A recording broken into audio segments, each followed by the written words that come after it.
Brookwood, Oregon, was the kind of place where the traffic lights seemed to change slower, the store clerks knew your coffee order, and Friday nights were for high school football. That October evening, a sharp chill carried the scent of wet leaves through the streets. Porch lights glowed behind carved pumpkins, their flickering candles bending shadows across cracked sidewalks. Inside the Willow Grove, warmth spilled out like honey through the windows. The restaurant wasn't grand, no white-gloved waiters, no silver domes hiding plates, but it had character. Old photographs of Brookwood lined the walls, sepia faces of miners and fishermen staring out from another century. The hum of the piano in the corner blended with the low murmur of voices and the occasional burst of laughter. At the largest table, John Kerrigan was leaning back in his chair, cheeks flushed from wine and good humor. 60 years, and he wore them with the kind of pride that came from surviving 2 divorces, raising 3 kids, and running the same auto repair shop for 40 years without ever changing his sign. His friends had gathered in coats still smelling faintly of rain, peeling them off to reveal sweaters, pressed shirts, and in one case, a suit that hadn't been worn in a decade. Peter Hanley sat a few seats down, his plate still untouched. His eyes followed the movement in the room with the faint wariness of a man who'd been to too many events where the wrong person walked in. He sipped his water instead of wine. The first gunshot sounded like a thunderclap in a church. Every head turned. Glass rained down from the chandelier, its pieces catching the light in one frozen, terrible second before hitting the floor. The door slammed back against the wall as 3 men entered. Their boots echoed against the wood, and in that moment, the music stopped mid-note. One of them, taller, broad-shouldered, swept his rifle toward the ceiling and let off another deafening shot. Lauren Bates was sitting near the window, her burgundy dress catching the glow of the streetlight outside. She pushed her chair back instinctively, but the man nearest the door raised his weapon and fired once. The sound was sharper, more final.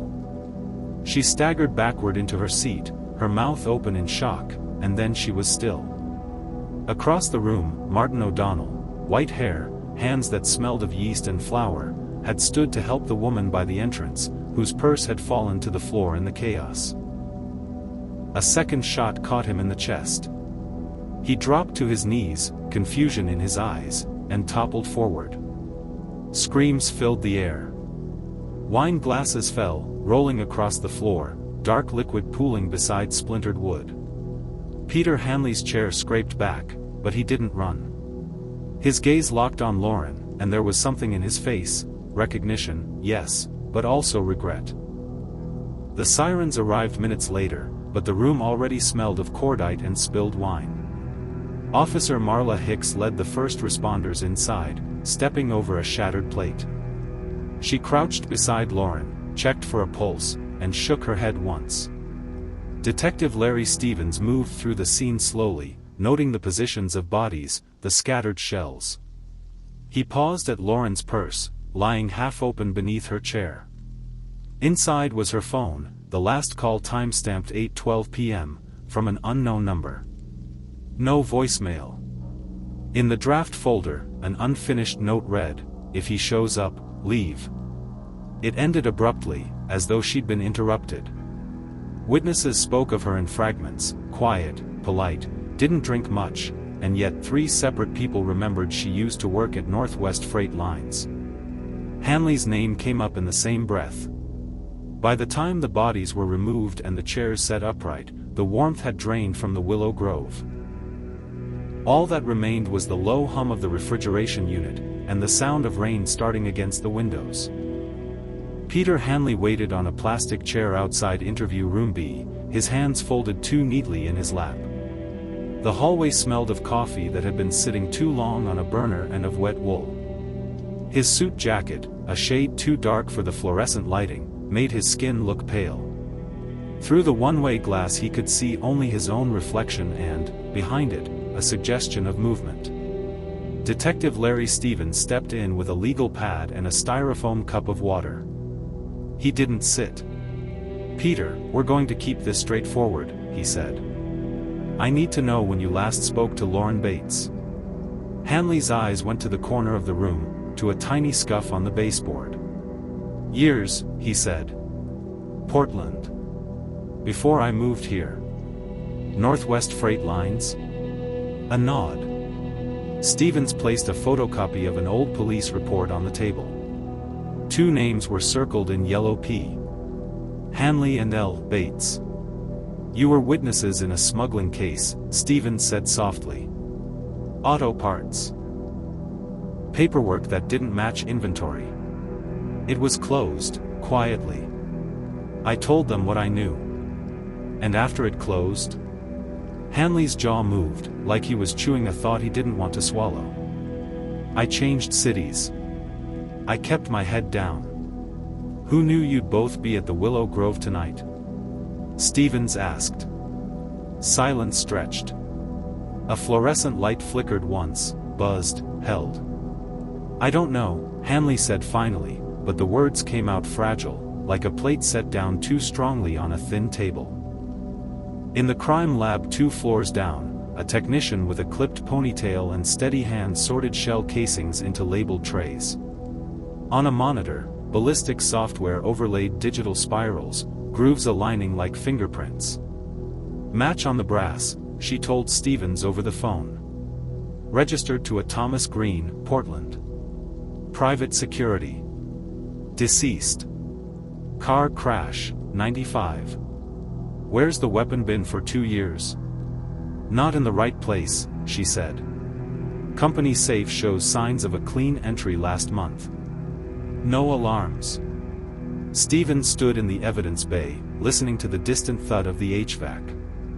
If the gun had been lifted from a secured safe without tripping alarms, someone either had the code, or was the code. He pictured the shooter's path through the restaurant, one to the exit, one along the wall, one to the window. Lauren first. The baker second. The rest, noise. If it had been an attempt to kill a room, there would have been more bodies. If it was theater, it had meaning.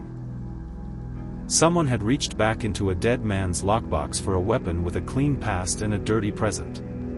He wrote a circle around Lauren and a smaller one around Hanley, then drew a thin line between them that stopped halfway. The space between circles mattered more than the line. It was where people hid. Lauren Bates had left behind almost nothing that described her in color. No diary, no stack of postcards, no shoebox of photographs secured with a ribbon and a story. She existed in documents and faint impressions, leases signed under 2 different last names, a P.O. box that moved with her shadow, jobs that lasted just long enough to look like stability and ended before anyone could call them that. In Seattle, a neighbor on the 3rd floor remembered her gentle knock, 3 taps, soft, never impatient. Friday nights, he told Stevens, she'd go out late. Came back before sunrise. No one visited. She carried herself like she was walking between puddles no one else could see. At a storage facility outside Tacoma, a manager led the detectives to a unit the size of a large closet. The lock turned easily, the bill had been paid for another month. Inside, 4 boxes. In one, spiral notebooks with neat handwriting, columns of dates and numbers, container IDs, doc stamps, initials that meant nothing yet, RG, TG, EM. In another, a single photo, corners bent, the worker side of a port at dawn, cranes like skeletal birds in the fog. In the foreground, a woman in a bright safety vest turned toward the camera, her face half out of frame. It wasn't Lauren. Stevens kept the photo. Somewhere in the half of a face was a name he didn't have yet. On Lauren's phone, the call history spoke in patterns. 3 numbers repeated over 2 weeks. One was a payphone outside a laundromat in Brookwood. Payphones belonged to ghosts. Another had a Portland area code, registered to a Robert Graham, a name that tasted like an alias. The third hopped across towers as if its owner distrusted geography. When Stevens closed the file that night, it felt heavier than when he opened it. He realized it was because it didn't just contain Lauren. It contained the outline of a network she had been trying to step away from, and which had reached for her anyway. The next afternoon Hanley arrived with an attorney, a woman in a charcoal suit with a voice that could cut paper. She introduced herself as Miriam Blake and folded her hands on the table, a signal that she was there to stop things from happening. "We're here voluntarily," Blake said, smiling in a way that left no warmth on the table. "Peter will answer within reason." Stephen set a recorder down and clicked it on. "Peter," he said, "did Lauren contact you in the last month?" "No." "Did anyone contact you about Lauren?" A pause. Blake's shoe made a soft sound on the tile. "A note," Hanley said. "No return address." "What did it say?" "If he shows up, leave." "Who is he?" Hanley's eyes lifted, then fell, as if light hurt them. "Someone from before." "Frank Miller?" Stevens asked. Blake leaned forward. "Detective, my client was never charged in any matter related to Mr. Miller." "I didn't ask about charges," Stevens said. "I asked about a name." Hanley's hands loosened into something like surrender. "It wasn't Miller," he said softly. "He doesn't call ahead." "Then who?" Hanley looked at the recorder, then at the water cup, as if each could offer a version of the truth. "A man who used the name Robert Graham," he said. "He wore other names before that. He doesn't die when the story says he does." Blake touched his sleeve. The interview ended shortly after, with promises to follow up through counsel. As they left, Stevens caught a glimpse of Hanley's reflection in the glass, small, tired, and already receding. Aliases are like coats, they keep a man warm while he walks between storms. Stevens ran Robert Graham through databases. The name flashed red in an old FBI memo, probable alias for associate of Frank Miller. International movement, last verified sighting 93. The memo had coffee stains and a margin note in ink that bled, prefers radios to phones. The payphone by the Brookwood laundromat squeaked on its hinge. A dry maple leaf clung to the metal box like it didn't realize fall had already made its choices. The clerk inside remembered a man who spoke little and paid in quarters. He'd stand with his back to the street, she said, miming the posture, like the world was something you learned to ignore. At the Willow Grove, the young waiter, Andrew Collins, sat with a paper cup of tea he didn't drink. He described the car again, black sedan, old enough to be forgettable, new enough to run quiet. The driver never came in, he said. Just watched. And during the shooting, he was talking into something. Not a phone. Like a walkie. Stevens pictured a hand on a steering wheel, the other on a radio, a voice saying now into a small square of plastic. Theater again, but not for show, for control. That night, Stevens wrote in his notebook, Lauren equals target. Hanley equals leverage or witness. Graham equals conductor. Then he closed the book and, for the first time since the restaurant, felt the edge of fear. Not for himself. For the people who still thought this was over. 5 days after the shooting, rain fell in thin vertical lines that blurred the edges of the houses. Brookwood looked smaller under that weather, as though the sky had decided to press down on it. Peter Hanley didn't answer his phone all morning. When Detective Stevens finally sent a patrol unit to check on him, the front door stood ajar, one hinge squeaking in the wind. Inside, the living room lamp was still on, casting a pale cone of light over the couch. Hanley lay on the floor, blood matting his hair.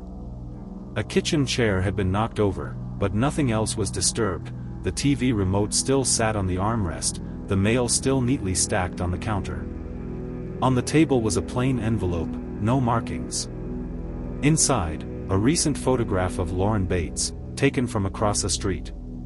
She was looking over her shoulder, mid-step. Across the bottom, in neat block letters, someone had written, "You're next." Hanley refused protective custody, telling Stevens, "If they want me, they'll get me anywhere. But I can still finish this." That evening, Stevens followed Hanley's car out of town, headlights cutting through the fog. The road narrowed, leading to an industrial area where rusted warehouses slouched under decades of rain. Hanley parked near the farthest building, his breath visible as he stepped into the cold. A tall man in a dark coat emerged from the shadows. Even at a distance, Stevens could sense the controlled stillness in his movements, the stillness of someone used to waiting. "You came," the man said. "That means you want to live." Hanley handed over a small object, a flash drive. Stevens guessed, and the man slipped it into his coat pocket. Moments later, a black sedan pulled up. Its driver didn't get out, but the interior light revealed a radio on the passenger seat. Stevens moved closer, but when he reached the warehouse, it was empty. Only a dropped flashlight rolled gently on the floor, its beam catching the dust in the air. The smell of cheap cologne lingered like a fingerprint. 2 mornings later, fishermen found Hanley's body tangled in coastal reeds 3 miles from the port. His jacket was soaked, pockets turned out. The coroner listed drowning as the cause of death, but the deep rope marks on his neck told another story. Among Hanley's belongings, one item stood out, a folded scrap of paper with a single phone number scrawled in pencil. It matched the number Lauren had called 3 times before she died. Stevens stared at it in the evidence bag, feeling the case tighten like a noose.